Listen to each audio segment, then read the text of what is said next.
আমি ভোরবেলা মন্দির ট্রাস্টের সকল সদস্যদের নিয়ে মিটিং করে তাদের জানিয়ে দিয়েছি।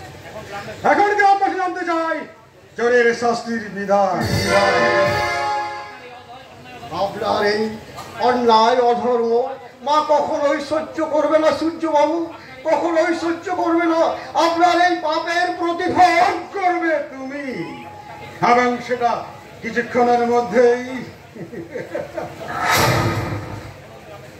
শুনুন গ্রামবাসীবৃন্দ, আমাদের মন্দিরের পূজারী মাননীয় ভৈরব ঠাকুর মায়ের মূর্তি ও গহনা চুরি করে কোথায় রেখেছে তার অনেক চেষ্টা করে কোনো খোঁজ পায়নি।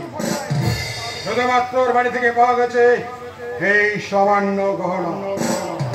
তাই যতক্ষণ না তার বড় স্বীকার করছে ততক্ষণ পর্যন্ত ওর পিঠে চলবে এই চাবুক। ধন্যবাদ। এসো ঠাকুর, মিথ্যাকে সত্য স্বীকার না করে আর প্রতিফল ভোগ করো।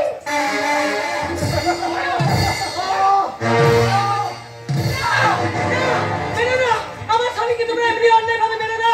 আজ ওর মায়ের সেবক হয়ে আমার স্বামী কখনো চুরি করতে পারো না।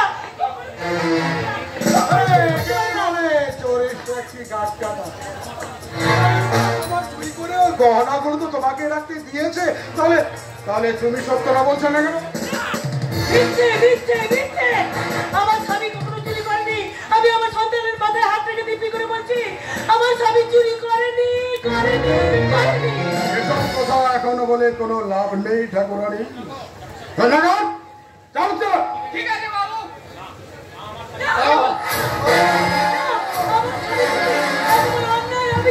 আমি কিছুতেই হাত দেবো না।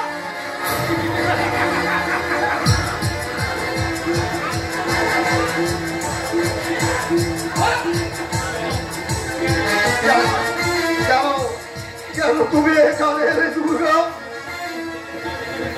সত্য নাই, ধর্মার অন্যায়, আমি চালের দ্বারে বন্দে, তাই তো এখানে বিচারের বলে নীরবে নিভৃতে খাচ্ছে। তুমি পালাও, পালাও দুর্গা, আমার কানাইকে নিয়ে তুমি এখান থেকে পালাও, নইলে নইলে তোমাদেরও পাহাড়তে। যাবো না, তোমাকে ছেড়ে আমি কোথাও যাবো না। এ কথাটা তুমি ঠিক বলেছো বাবু, সত্যি এদের আমি বাঁচতে দেবো না। ধন্যবাদ। তুই এদের মা ছেলেকে আমার গাড়ি করে জয়পুর জঙ্গলে ছেড়ে দিয়া ওখানে যাবে হিংস্র বাঘ সিংহদের ছিঁড়ে ছিঁড়ে খেতে। অবিচার করবেন না, করবেন না। আজ ক্ষুধার্ত বাঘ সিংহ তোমাদের মেয়ে ভোজে বসবে।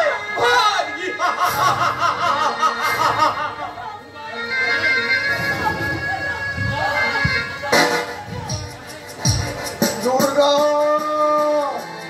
কানাই, দুর্গা।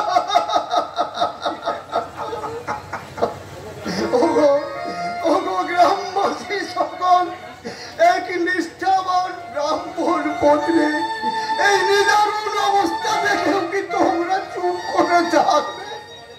তোমাদের বিবেক মনুষ্যত্ব কি নেই? এই অন্যায়, এই যে পাপ, এই যে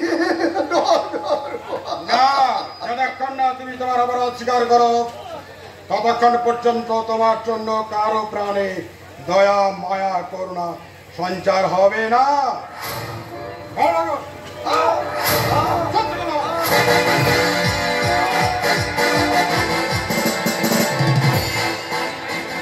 আমি মায়ের মন্দিরে দাঁড়িয়ে মায়ের নামে শপথ করে বলছি আমি চুরি করিনি, করিনি, করিনি।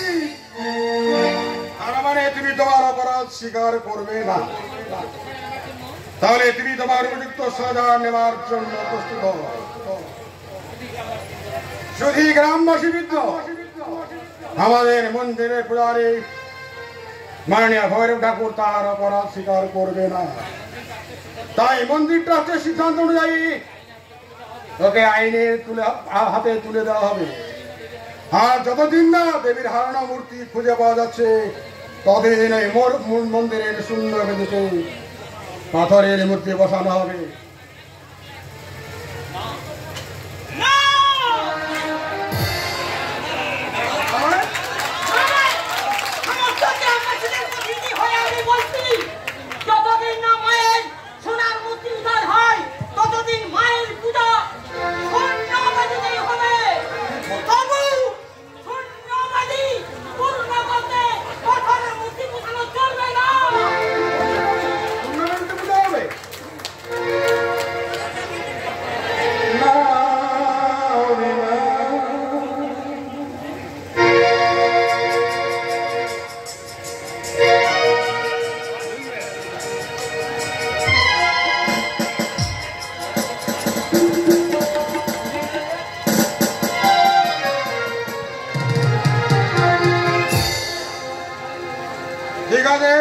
তাহলে গ্রামবাসীর ইচ্ছায় পূর্ণ হোক।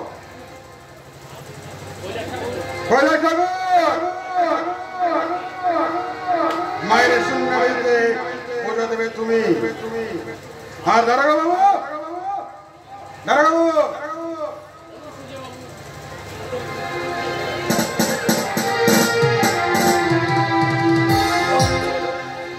আসামিকে নিয়ে যান। বলুন সূর্য বাবু। আসামিকে নিয়ে যান আর এমন ধারায় কেস দেবেন বিচারে যেন ওর ফাঁসি হয়। ওকে সূর্য বাবু।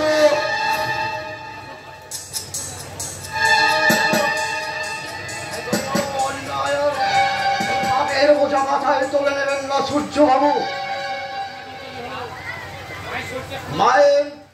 মায়ের শরীরটা সোনা দিয়ে তৈরি হলো, অন্তরটা নয়। আমার জাগ্রত মায়ের মৃত্যু ধরা বিচারে এই পাপের সাজা একদিন আপনাকে পেতেই হবে সূর্য বাবু, একদিন আপনাকে পেতেই হবে। চলুন স্যার। হ্যাঁ, এই পাপের সাজাতেই তুমি সশরীরে স্বর্গে যায় ঠাকুর।